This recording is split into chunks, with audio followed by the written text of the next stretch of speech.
control. You are the bank. It's peer-to-peer.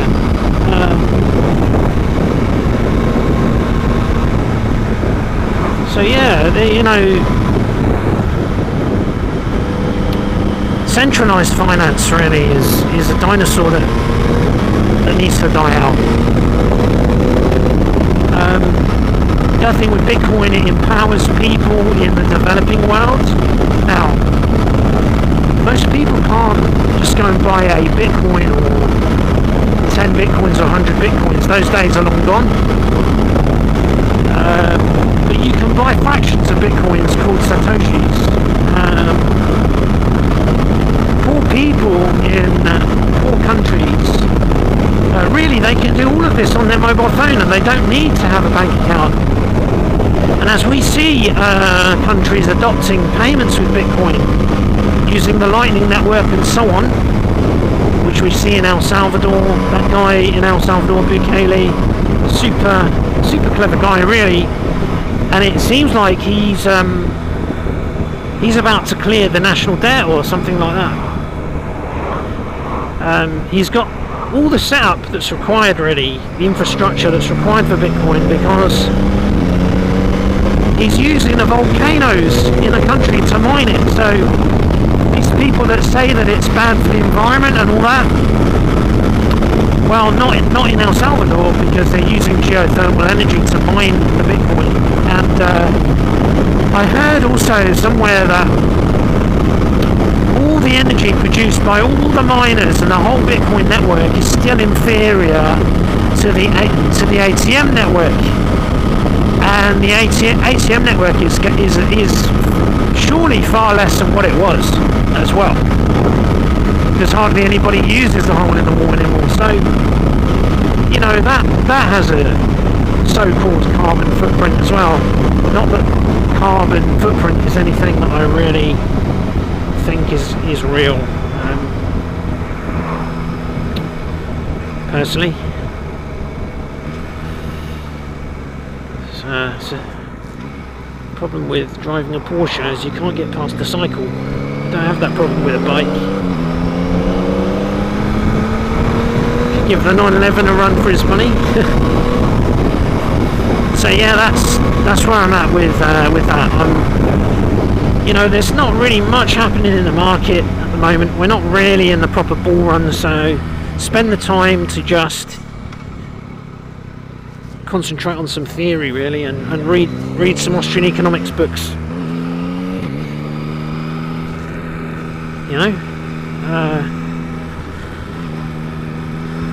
And save the action till later when the bull run starts. Now that's Bitcoin. Bitcoin is the OG of crypto. It's the king. But it is not fungible. Fungible means that every single Bitcoin is equal to every other Bitcoin. That's what fungible means. So gold is fungible, silver is fungible. Silver, by the way, apparently it's a very good thing to invest in, because the price of silver is being heavily suppressed for some reason. Anyway, that's another topic. But it's 1 gram of silver equals 1 gram of silver, as long as it's got the same purity, right? 1 gram of gold equals 1 gram of gold. 1 Bitcoin does not necessarily equal another Bitcoin, and the reason for that is that they can trace Bitcoin because it's not private at the protocol level. So they can actually use blockchain analytics companies to trace the sender and the receiver. So they can. This is why people who try and scam people or blackmail people or transact on the dark web these days, they don't use Bitcoin, but they would be idiots to do that, because Bitcoin is fully traceable. It's what we would call a transparent coin. Now that's where we come on to Monero, piratechain, Dero,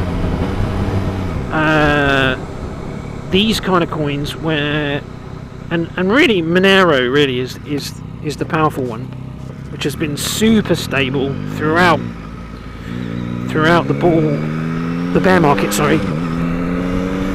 Monero is private at the protocol layer, which means that through ring signatures, stealth addresses, and so on, you cannot tell who the sender is and who the receiver is, right? So Bitcoin goes onto exchange, Bitcoin exchange for Monero onto exchange, to the point where the Bitcoin goes onto the exchange. That's KYC, they know that's you, they know who you are. Flip it for Monero, then that Monero disappears into the ether, right? You send it to your wallet or someone else's wallet, they have absolutely no way of tracing. Whoa, that was some kind of mega bug, or stone off my mate's bike. They have no way of tracing that transaction, right? Because it's privacy at the protocol level.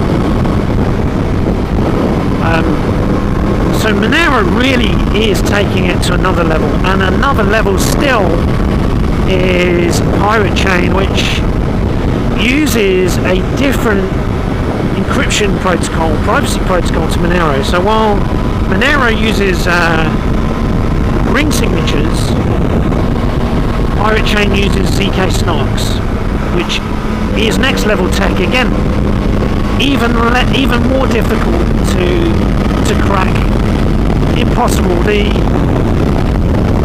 governments cannot crack these cryptos with blockchain analytics, right? So it's completely private money.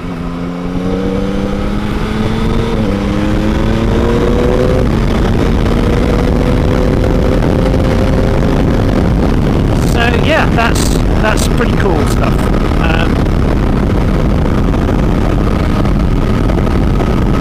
So yeah, getting back to just theory at the moment, and yeah, what was I going to say? Monero has stayed super stable.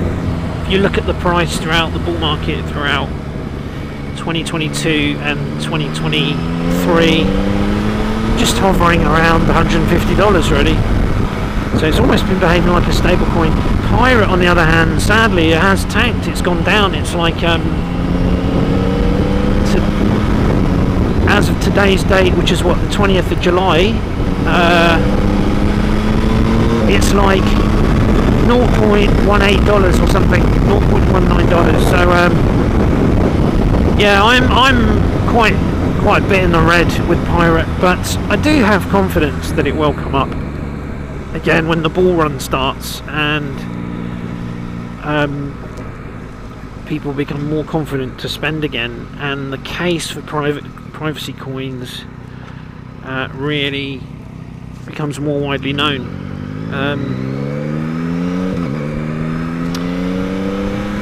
So yeah, good time to buy, I guess. That's the thing. It's good. That's the thing with bear markets, is that's when you should be buying. And when because crypto goes through cycle, when it hits the top, that's when you should sell, take profits, and then wait again for the next bull run. Ride out the bears, wait for the next bull. There are people, of course, who just bought Bitcoin right from the start, the OGs, and never sold it, and all they've done is just buy more and more. Those people they're laughing. Some of them are billionaires now. And there's some people that just never sell. But if you need to live, you need money to live, then you take your profits at the top and you buy at the bottom. That's a trick. So anyway, heading over to Stratford today with my mate Al. Normally we'd go to Bassett's Pole on a Tuesday for a bikers meet, but it was tipping it with rain Tuesday. So we thought, well, let's nip over to Stratford for a change. So that's what we're doing tonight. Some nice roads here.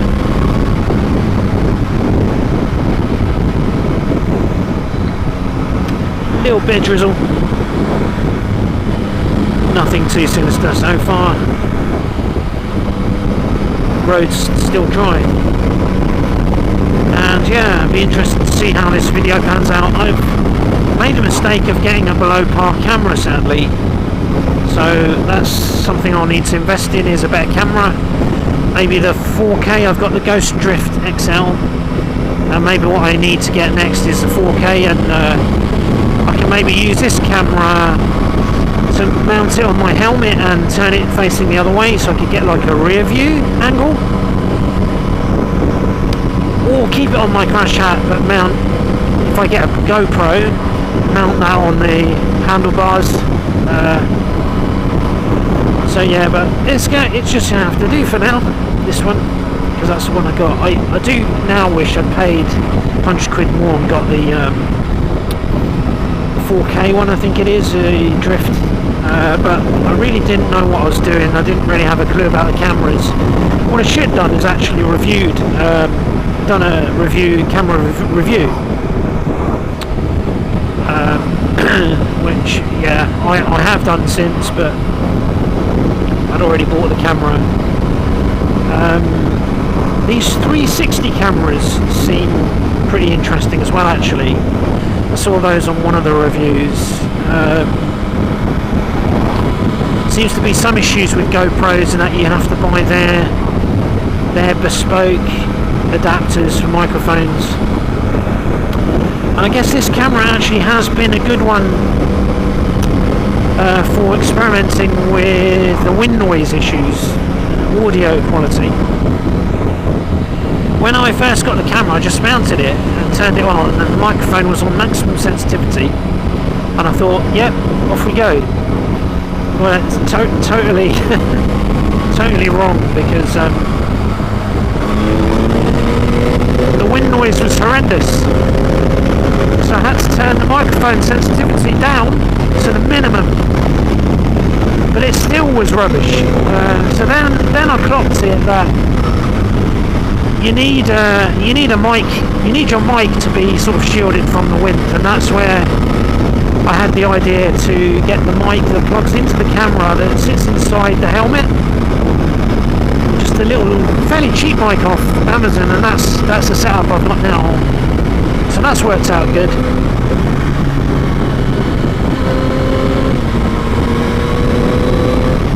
He says, I'll know once I check this video out. It's been a very, very wet July 2023. Very, very wet July. We're rising our luck so far tonight. So go up to Stratford.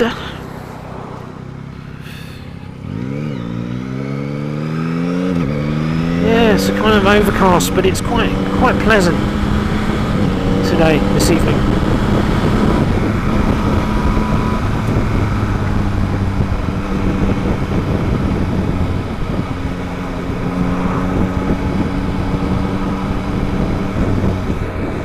Quite pleasant indeed.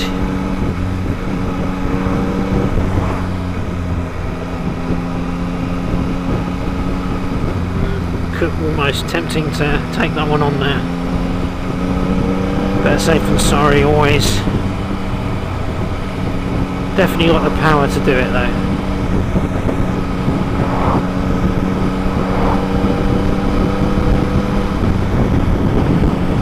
M40 must be. I have to take this little Toyota on shortly.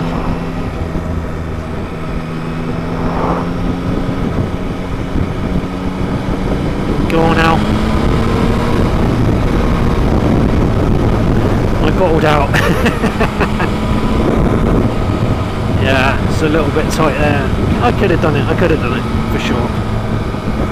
Just keep it in third gear and grab our first opportunity. Get past this little mobile here.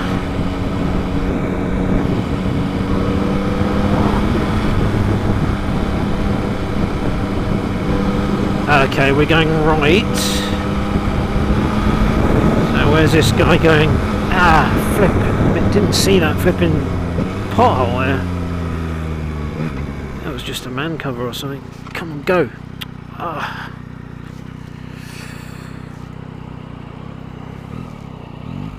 Okay, so we're going up that way.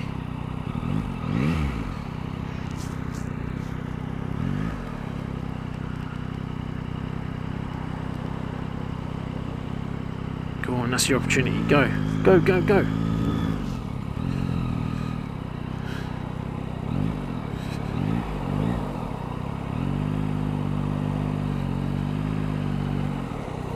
Right, this could be it. There we go.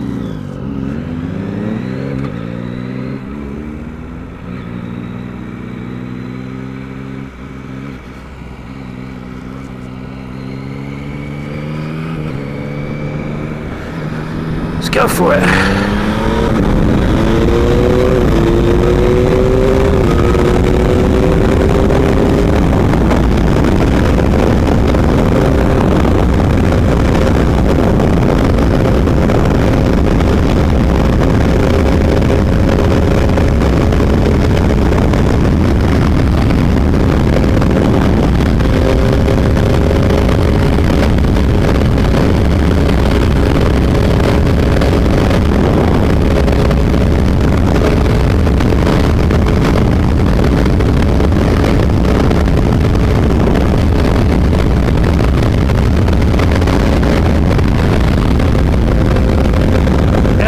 Blast here on a dual carriageway.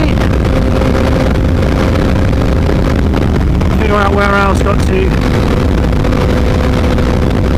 Stratford, we're heading the right way.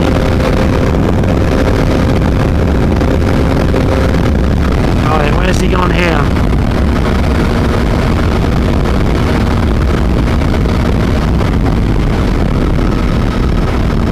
Need to head towards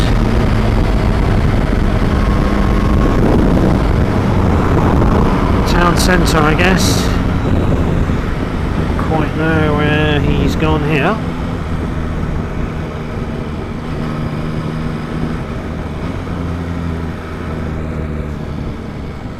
There he is. There he is up there.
Yo, boys!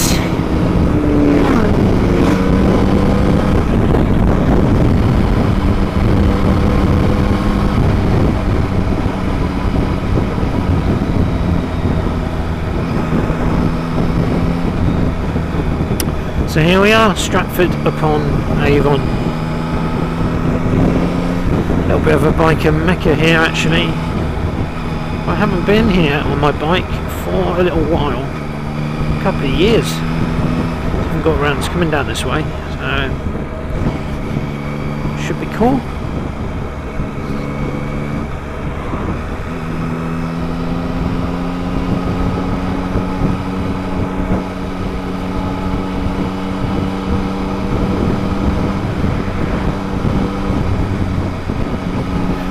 Just remembering that I have forgotten to put my earplugs in on this ride. Not that I've really noticed it, but it is a tiny bit windy, but it's only just occurred to me now. I guess I've been a bit preoccupied with speaking in the mic, but I guess it might have been a good idea to have the earplugs in, because I found myself sort of shouting over the wind a little bit and getting a slightly sore throat. So I wonder if I had had the earmuffs in, I might have spoken a bit more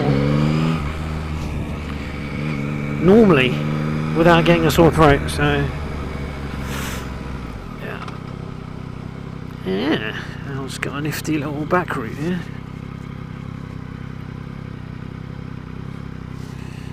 How he does this journey more often than I do.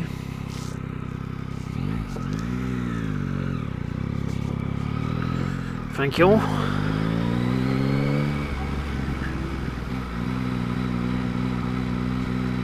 Yeah, nice one. Slightly easier to park here than up on that bit by the canal, I guess.